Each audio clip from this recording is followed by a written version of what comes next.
여기 한국으로 휴가를 왔다는 독일의 특수부대원들이 거들먹거리며 길을 걷고 있습니다.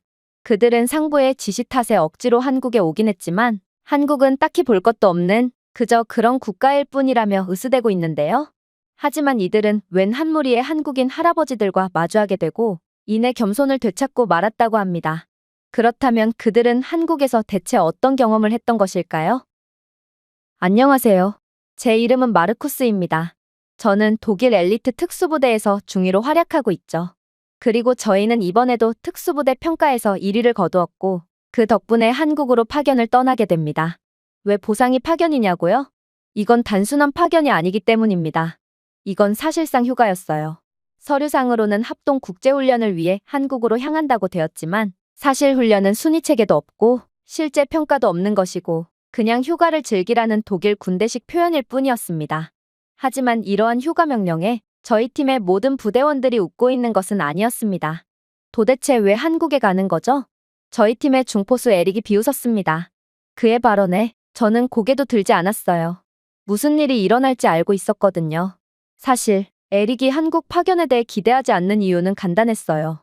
그는 뼛속부터 군인인 녀석으로 독일보다 국방력이 낮다고 생각되는 국가는 상대조차 안 하려고 했거든요. 예를 들면 싱가포르의 경우 그들은 부유한 국가지만 에릭은 싱가포르의 군사력이 형편없다는 이유로 그들을 나라 취급조차 안 하곤 했어요. 특히나 그는 작년에 중국 해군 특수작전부대와 함께 실시했던 국제평가를 언급하며 한국이나 중국이나 별반 다르지 않을 거라는 말을 했기에 저로서는 그를 설득할 어떠한 명분도 없었죠. 실제로 중국 군인들은 나약했고 또 도저히 특수부대라고는 보이지 않을 정도로 겁이 많았거든요. 저희를 보자마자 묵사발을 내주겠다며 무례할 정도로 과한 자신감을 보였던 그들이었지만 막상 훈련이 시작되자 중국인들은 전혀 다른 모습을 보이더군요. 저는 입수 30초 만에 물에서 나온 대위 계급의 중국인 장교를 기억합니다. 그는 자신은 부대원들을 지휘해야 하니 물 밖에서 훈련을 실시하겠다며 어처구니 없는 주장을 해왔고 그는 차가운 물을 견딜 정신력조차 없었는지 몸과 목소리는 훈련이 끝날 때까지 사정없이 떨리고 있었어요. 심지어 몇몇 중국 특수부대원들은 입수할 때가 되자 갑자기 부상 핑계를 대며 해군 특수부대원이 물을 무서워하는 듯한 기괴한 모습을 보였기에 저희 부대원들은 그들의 한심한 정신력을 보며 폭소를 할 뿐이었어요. 그날부터 에릭을 포함한 다른 부대원들은 아시아 국가의 군대들을 전부 중국과 같은 범주로 묻기 시작했습니다. 아시아 국가들은 허세로 가득 찼지만 그 뒤에는 아무것도 없다고 말이죠. 그리고 저는 이런 에릭을 통솔해야 하는 입장이었지만 도저히 그를 설득시킬 수가 없었어요. 그가 딱히 틀린 말을 한 것도 아니었거든요. 그때 토비아스가 나서기 시작했습니다. 그는 어쩌면 한국은 독일보다도 강력하고 기술적인 군대를 가진 국가라며 만약 저희가 군인으로서의 한 단계 더 진보된 모습을 원한다면 한국은 반드시 경험하고 배워야 할 국가라고 했거든요. 한국이 유럽 최고의 군사 강국인 독일을 넘어섰다니 이런 허무맹랑한 소리에 모든 부대원들은 그의 말을 그대로 무시할 뿐이었습니다. 하지만 팀장인 저로서는 그의 소리를 그저 헛소리라고만 치부할 수가 없었죠. 사실 저희는 분명 휴가를 떠나는 것이 맞지만 독일 국방부는 저희에게 특별 임무를 하달했기 때문입니다. 그건 바로 군수품인 특수 제작 액션캠을 한국으로 가지고 가서 한국군이 훈련을 받는 모습이나 한국의 방산 분야에 대한 모습들을 촬영하고 오라는 임무였어요. 그 이유는 명료했습니다. 그건 바로 한국은 기존의 독일이 주도하던 차세대 유럽 방산 파일을 전부 다 독차지할 유력한 경쟁자였기 때문이었어요. 상부에서는 한국은 작년에만 200억 달러 규모의 방위 시스템을 수출했고 이는 단순히 높은 수치일 뿐만 아니라 이전 기록을 140%나 경신한 수치라며 한국의 성장을 경계했는데요. 현재는 폴란드, 노르웨이, 에스토니아, 심지어 미국까지 한국의 무기 시스템을 테스트하고 있는 중이고 K2 전차, K9 자주포, 레드백 IFV 등 한국이 최근 개발해낸 모든 무기는 실시간 테스트에서 독일의 무기보다 높은 순위를 기록했다며 이대로라면 더 많은 유럽 고객들을 한국에 빼앗길 수밖에 없다고 하더군요. 저는 처음에는 쓸데없는 걱정을 한다고 생각했어요. 아무리 그래도 독일은 단순히 강력한 군대를 넘어 전 세계의 군사 메커니즘을 주도하고 있는 국가거든요. 그러나 대대장님은 제게 진지한 얼굴로 말씀을 건네시더군요. 알고 있지? 작년에 독일은 100억 달러 규모의 폴란드 장갑차 계약을 한국에 빼앗겼어. 레오파드 전차? 과거에나 없어서 못 팔았지. 이제는 입찰조차 거절당하고 있어. 한국의 K2 전차가 승리하고 있거든. 독일의 자존심인 라인메탈사가 개발한 신형 자주포? 장전하고 재배치하는데 12분이 걸리지. 하지만 K9 썬더는 2분 30초 만에 모든 것을 수행할 수 있어. 심지어 이동 중에도 발사할 수 있지. 도대체 한국은 어느 틈에 이러한 말도 안 되는 기술력을 가지게 된 건지 한국에 가는 김에 조사해 오도록 해. 맞습니다. 어찌 보면 이건 휴가가 아닐 수도 있었어요. 이건 정찰이었던 거죠. 그렇게 토비아스의 계속된 설득 끝에 에릭은 점점 마음을 열었고 저희는 무사히 인천공항에 입국하게 됩니다.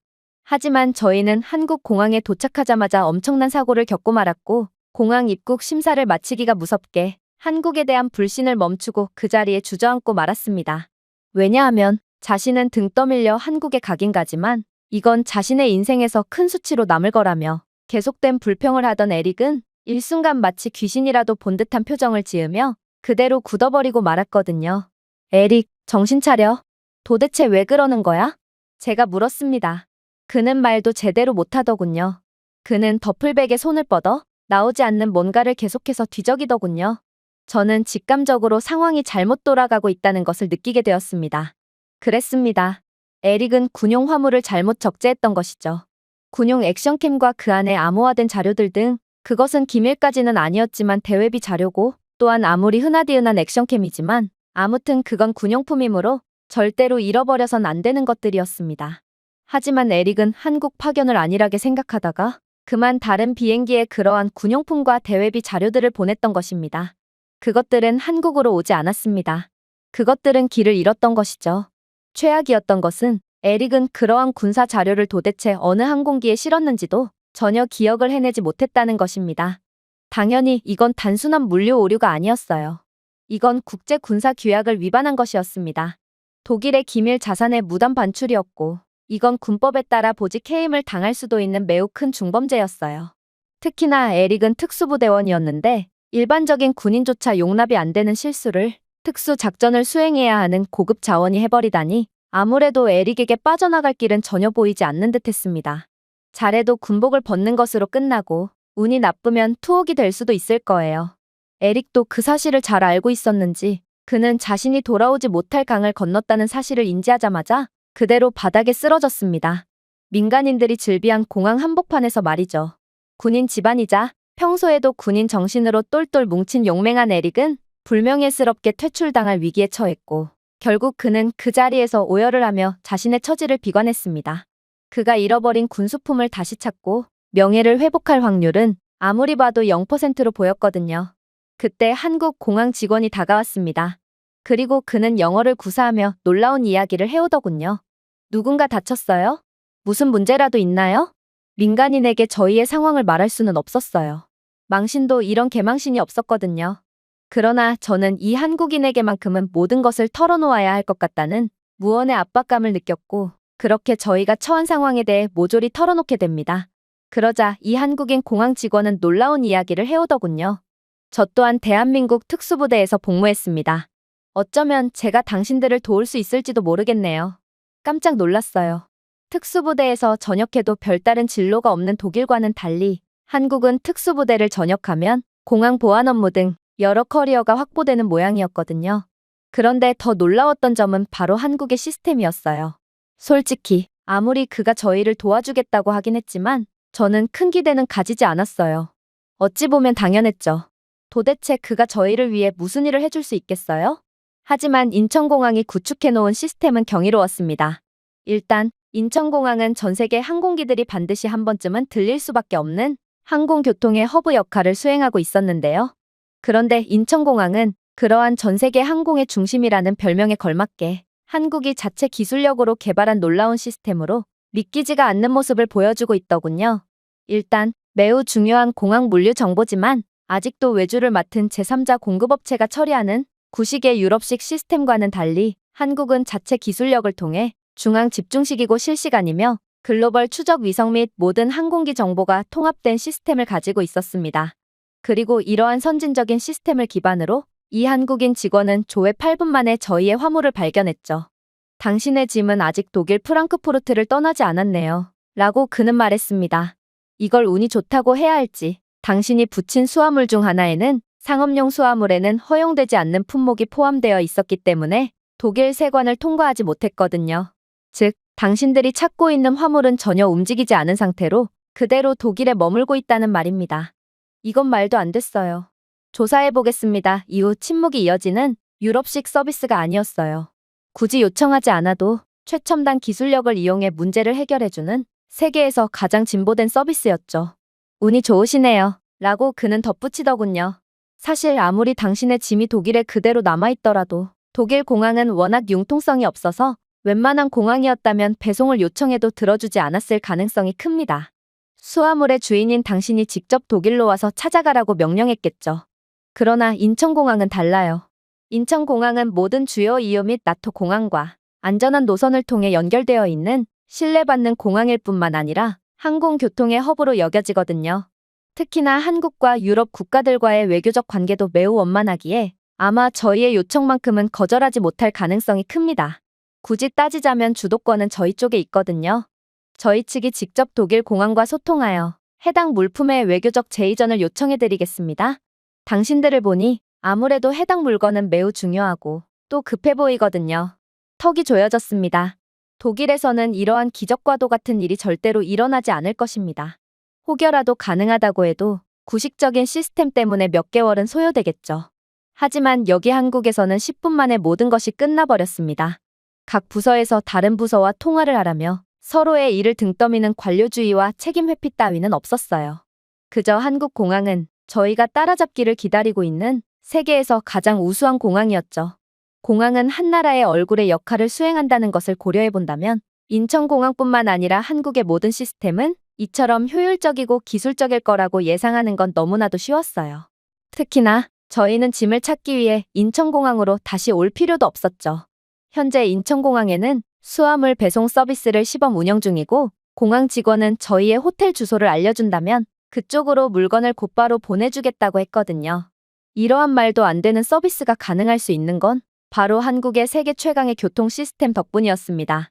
한국의 버스나 지하철 등의 교통 인프라는 압도적인 세계 1위를 차지하고 있기에 몸이 불편한 장애인이나 새로운 삶을 시작하길 원하는 노숙자들은 이러한 배송 일을 도맡으며 대중교통 배송 서비스를 책임지고 있다고 했거든요. 특히나 택배 한 번 시키면 한 달은 걸리는 느려터진 독일의 배송 시스템과는 달리 한국은 하루만 해도 택배를 받아볼 수 있는 미친 듯한 물류망을 구축해둔 전 세계 유일한 국가였기에 그렇게 저희는 치명적인 실수를 하고도 매우 편하게 저희의 잃어버렸던 대회비를 받아볼 수 있게 되었습니다. 이쯤 되자 그렇게나 한국을 비하하던 에릭은 완전히 넋을 놓아버렸어요. 사실 그는 꽤나 거만한 녀석으로 가끔은 중위인 제게도 경례를 생략하곤 하지만 그는 자신의 인생을 구원해준 이 한국인 공항 직원에게만큼은 우렁차게 경례를 하며 충성심을 보이더라고요. 그리고 그러한 모습을 본 저희 모두는 안티마저 팬으로 만들어버리는 한국의 대단한 모습에 감탄을 할 뿐이었죠. 아, 토비아스는 빼고 말이에요. 그는 마치 한국에서 이런 일이 일어날 것을 예상하기라도 한 것처럼 놀랍지도 않다는 듯 먼저 이동했거든요.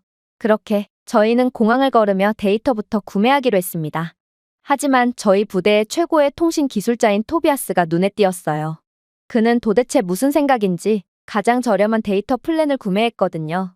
이건 바보짓이었어요.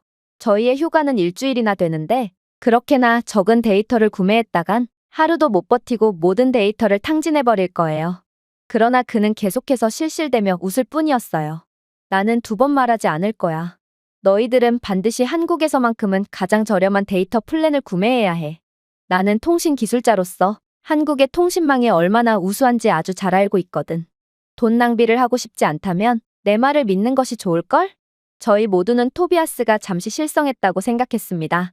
통신망이 형편없는 유럽에서 평생을 살아온 저희는 도대체 그가 무슨 말을 하는지를 전혀 이해하지 못했거든요. 하지만 그렇게 지하철을 타고 서울로 향하면서 저희는 말도 안 되는 경험을 하게 됩니다. 왜냐하면 그가 뜬금없이 부대에 남겨진 소수의 부대원들에게 영상 통화를 걸기 시작했거든요. 그것도 고화질로 말입니다. 저는 드디어 그가 미쳐버렸다고 생각했습니다.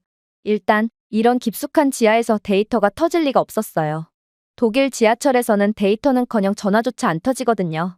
그리고 데이터가 터져도 문제였어요. 생각해보세요. 고화질의 영상통화를 하려면 상당량의 데이터를 소진해야 할 것입니다. 그런데 토비아스는 짠돌이처럼 가장 적은 데이터만을 구매했는데 도대체 그가 어떻게 원활한 통화를 하겠어요? 하지만 그는 그렇게 부대원들과 계속해서 영상통화로 소통하더군요. 그리고 이를 이상하게 여겼던 에릭이 속삭이기 시작했어요. 이봐, 토비아스. 그런데 너 너무 무리하는 거 아냐? 그렇게 영상통화를 오래 하다간 통신 및 데이터 요금이 내 계좌를 갉아먹어버릴 거야. 물론 지하철에서 영상통화가 가능한 건 분명 신기하긴 하지만 그렇다고 해도 너는 너무 무리를 하는 것 같아. 그러나 토비아스는 충격적인 말을 해오기 시작했습니다. 그게 무슨 소리야? 나는 지금 한국 지하철에서 무료로 제공되는 초고속 무료 와이파이를 이용 중이야. 이건 모두 공짜로 통화하는 거라고. 그의 통화를 엿듣던 저희 대원들은 일동 경악을 하며 토비아스를 쳐다봤습니다. 그리고 빼앗은 그의 휴대폰에서는 정말로 와이파이가 전부 채워진 채로 잘 작동하고 있더군요. 나머지 부대원들은 고가의 국제 데이터 요금제를 사용하여 구글 검색 페이지를 이용하고 있을 때 토비아스는 혼자 영상통화와 서울 관광 웹사이트에서 실시간 드론 영상을 시청하기까지 했어요. 그리고 저희는 토비아스의 말을 듣지 않고 한국을 의심한 탓에 심각한 손해를 보게 된 상황에 울상을 지을 뿐이었죠. 물론 이러한 한국에 미친 듯한 무료 인프라는 단지 지하철에만 국한되지도 않았어요. 한국의 인프라는 모든 곳에서 저희를 놀래켰거든요. 카페, 공원, 심지어 공중화장실에서도 토비아스는 무료 와이파이에 연결해 동영상까지 다운로드하더군요. 저는 일전에 대대장님의 말씀이 떠올라 갑자기 두려움이 엄습했습니다. 저는 한국은 독일을 진작에 역전한 상태일지도 모르겠다는 대대장님의 말씀을 허무맹랑한 소리로 치부할 뿐이었습니다. 하지만 한국과 독일의 인프라 차이는 극명했어요. 독일은 분명 유럽 최고의 경제 강국입니다. 저희는 엔지니어링에 대해 자부심이 있는 국가죠. 하지만 그럼에도 공용 와이파이는 사실상 거의 없는 수준입니다. 길거리에서도 데이터가 터지면 운이 좋은 경우죠. 대부분의 공공장소에는 무료 와이파이는커녕 돈 주고 사용하는 데이터조차 제대로 안 터지거든요. 하지만 한국에서는 그냥 연결만 하면 됩니다. 광고도 없고 가입도 없고 사기나 해킹도 없었어요. 그리고 잔뜩 현타가 온 저희 대원들에게 토비아스는 놀라운 이야기를 해오더군요. 독일은 탱크를 만들지. 그러나 한국은 생태계를 구축해. 슬프게도 이제는 탱크조차 한국이 더 잘 만들게 되었지만 말이야. 그렇게 저는 한국을 마치 적국 취급하며 무시했던 에릭조차도 몰래 와이파이를 이용하여 편의를 즐기는 모습을 보며 어쩌면 한국은 21세기를 초월한 국가일지도 모르겠다고 생각할 뿐이었습니다. 그렇게 저희는 서울 이곳저곳을 구경했습니다. 분명 아시아에서 독일을 넘어선 국가는 존재할 수가 없다고 믿었던 저희였지만 한국은 그저 평범한 길거리를 걸었을 뿐이었음에도 독일보다 훨씬 부유하고 기술적인 국가라는 것이 확연해 보였습니다. 하지만 이러한 한국에 대한 놀라움도 잠시 저희는 이내 한국에서 생각지도 못한 장면을 목격하고 그대로 패닉에 빠지고 맙니다. 저희가 길거리를 거닐고 있을 때 맞은편에서 대낮에 주요 거리를 따라 걸어오는 사람들은 군복을 입은 남자들로 가득 차 있었습니다. 방탄 헬멧을 착용하고 있었고 소총이 어깨 위에 매달려 있었어요. 저 사람들, 군인들인가요? 에릭이 물었습니다. 젠장, 쿠데타라도 일어났단 말이야? 아니면 북한이 마침내 한국을 쳐들어오기라도 한 거야? 그의 눈에는 긴장한 기색이 역력했어요.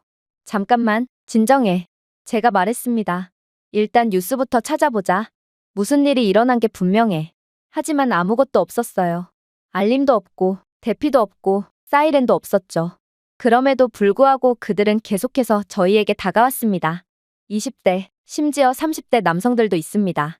하지만 더욱 놀라웠던 점은 다른 한국인들은 총까지 메고 있는 이러한 군인 무리들을 보고도 전혀 신경 쓰지 않고 지나쳐 갔다는 것입니다. 도대체 무슨 일이 일어난 거야? 에릭이 거의 절규하며 속삭였습니다. 그러자 입을 꾹 닫고 있던 토비아스가 마침내 웃음을 터뜨리며 말했습니다. 침착해. 저 사람들은 예비군일 뿐이야. 이건 한국에서 연례훈련의 일부일 뿐이지. 저희는 무슨 뚱딴지 같은 소리를 하냐는 듯 일제히 그를 쳐다봤습니다. 그리고 에릭은 도저히 믿기지가 않는다는 듯 눈을 깜빡이더군요. 그들은 무장했어. 소총까지 들었단 말이야. 그리고 어떤 예비군이 자신의 여가 시간을 기꺼이 할애해가면서 훈련에 참여할까? 이건 도저히 말이 안 돼. 그러자 토비아스가 인상을 찌푸리더군요. 너 정말 한국에 대해서 아무것도 모르는구나? 내가 그러고도 군인 집안 출신이자 독일군의 발전을 위해 한몸 희생한다는 말을 할 자격이 있어? 한국은 우리가 반드시 보고 배워야 할 시는 군사강국이라고. 잘 들어봐. 대부분의 한국 남성들은 의무복무 2년을 마치고도 매년 예비군 훈련을 받곤 해. 현역 복무 후에는 최대 40세까지 예비군 부대에서 복무하며 그 후에도 60대까지 민방위 훈련이라는 군사훈련을 받지. 에릭은 어색하게 웃었습니다. 어떤 나라가 그렇게까지 한단 말이야? 독일인들이라면 자신들의 개인 여가 시간을 침해하지 말라며 폭동을 일으키고 말 거야. 어디긴 어디야. 한국이지. 그리고 이게 바로 한국이 객관적인 전력으로만 평가받을 수 없는 국가인 이유야. 토비아스가 단호하게 말했습니다. 한국은 전시 상황에서 24시간 내에 310만 명 이상의 훈련된 병력을 동원할 수 있는 국가야. 이건 전 세계 최고 수치지. 생각해봐. 한국은 인구가 5천만 명을 조금 넘었을 뿐인 작은 국가야. 그럼에도 불구하고 어떻게 한국이 세계에서 5번째로 강력한 군사력을 가졌다고 평가받는지를 생각해봐. 저는 눈을 깜빡였습니다. 이건 말도 안 되는 소리였거든요. 토비아스, 그건 말도 안 돼. 그 숫자는 독일의 현역과 예비군을 합친 것의 4배에 달하는 규모거든. 독일은 유럽에서 가장 군사력이 강력한 국가야. 그런데 한국이 유럽에서 가장 강력한 국가보다 4배나 가용 인원이 많다는 게 말이나 되는 소리라는 거야? 하지만 토비아스는 제 말을 그저 무시할 뿐이었어요. 그리고 우리와 달리 한국은 실제로 예비군을 훈련시킵니다. 독일은 예비군 훈련 자체가 없잖아요. 심지어 한국은 징병제 국가답게 모든 남자들은 총을 다루는 법에 대해 배웁니다. 즉, 유사시에는 5천만 인구 중 절반의 국민들을 군 병력으로 가용할 수 있다는 말이죠. 그렇게 더더욱 한국은 사실상 전 세계에서 가장 많은 병력을 가진 국가라는 말입니다. 그러면서 토비아스는 길쪽을 가리켰습니다. 잘 보세요. 이 사람들은 유럽처럼 서류 작업이나 커피를 마시기 위해 예비군 훈련에 오는 것이 아니에요. 실사격 훈련을 한단 말입니다. 전술 시뮬레이션, 도시 전투 시나리오 등 매년 말이에요. 저는 할 말을 잃고 말았습니다. 독일에서는 예비군 훈련 자체가 없기도 하지만 수행할 수가 없기도 합니다. 시민들은 독일 군복만 봐도 나치가 연상된다며 불평을 하고 부대 내에서 나오는 전투기나 전차의 소음에도 민원을 제기하며 제대로 된 훈련조차 못하게 하거든요. 그러나 한국은 예비군을 공개적으로 자신 있게 효율적으로 도시에 파견하고 있었습니다. 그리고 모든 한국의 시민들은 당황하지 않았어요. 그들은 그것을 존중하고 있었죠. 아무래도 한국인들은 예비군 훈련을 받는 이 남자들이 유사시에는 최후의 방어선이 될 수 있다는 것을 알고 있기 때문인 것 같았습니다. 하지만 군인 집안으로서 독일군에 대한 자부심이 상당히 높았던 그는 한국이 독일보다 훨씬 경쟁력 있는 군대를 가졌다는 사실을 도저히 인정하려 들지 않았어요. 그래봐야 그들은 중년 남자들일 뿐이야. 그렇게 효과적일 수는 없어. 그 정도로 나이 든 사람들이라면 차라리 없느니만 못할 거야. 독일의 일당백의 우수한 병력들이 훨씬 낫다고. 그러자 토비아스는 눈썹을 치켜 올렸습니다. 세계는 매번 각국의 예비군 전력을 평가하곤 해. 그리고 한국 예비군은 현역 나토 정규군 부대를 상대로 승리를 거둔 적도 있는 전 세계 1위의 평가를 받고 있는 병력이야. 즉, 이들은 현역 병사 못지않은, 아니, 오히려 더 강력한 자원들이라고. 그리고 이유는 모르겠지만 한국군의 사격 명중률 또한 세계 평균을 훨씬 상회하는 세계 1위라고 해. 독일군이 일당백이라고? 한국 예비군은 그런 일당백의 독일 현역들을 그대로 잡아먹을 수 있는 무서운 사람들이야. 심지어 한국의 중장년층으로 구성된 민방위 병력들마저 특유의 말도 안 될 정도로 높은 사격 실력으로 웬만한 군대의 현역 군인들의 전투력을 상회할 수도 있지.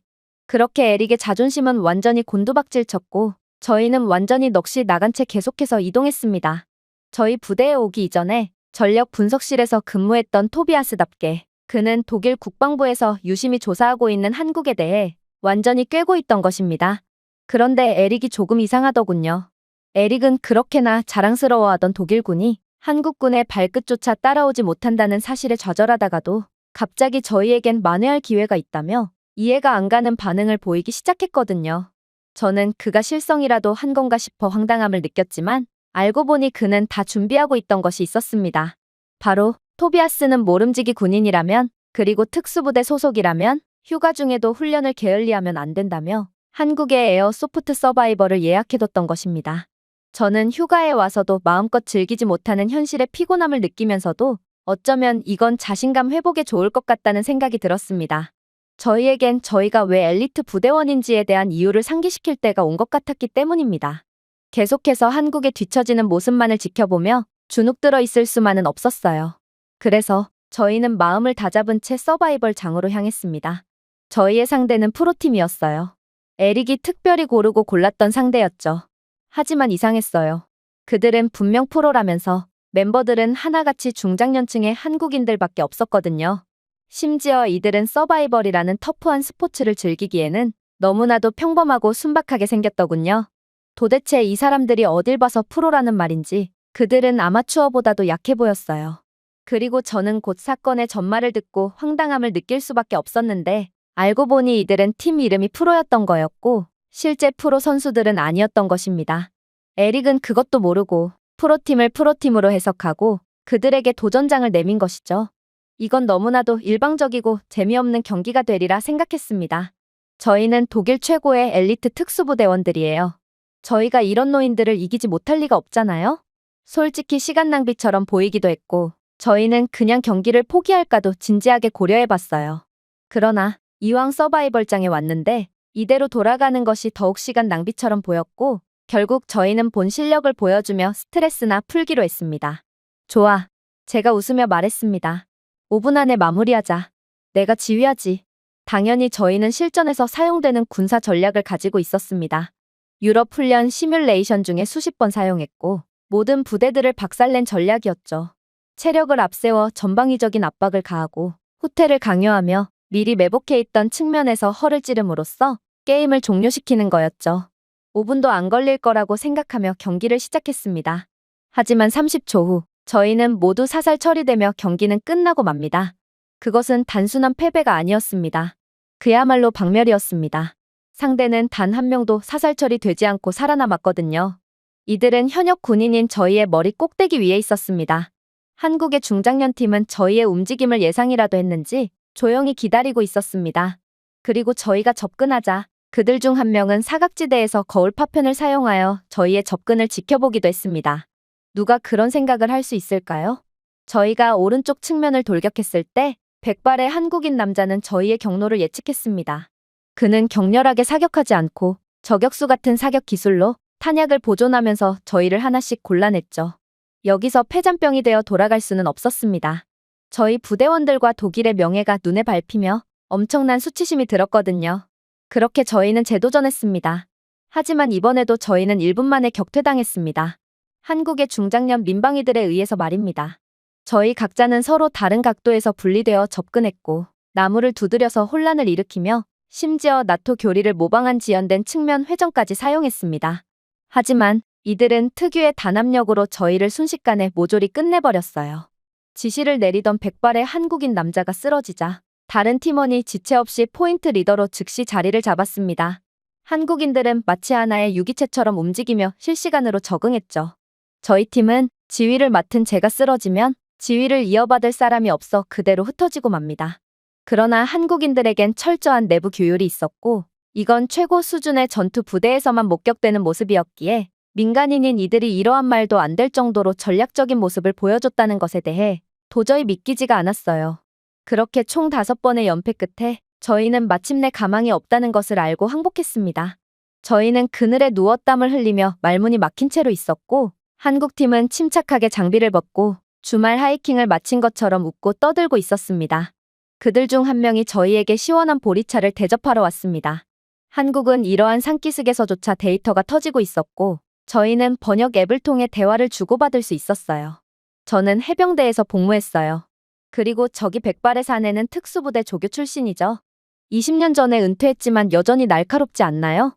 역시나 한국인들은 그저 평범해 보이는 노인들조차 걸어다니는 생체 병기였던 것입니다. 하지만 그들은 어떻게 아직도 현역 이상의 전투력을 유지할 수가 있단 말인가요? 저는 망설이다 물었습니다.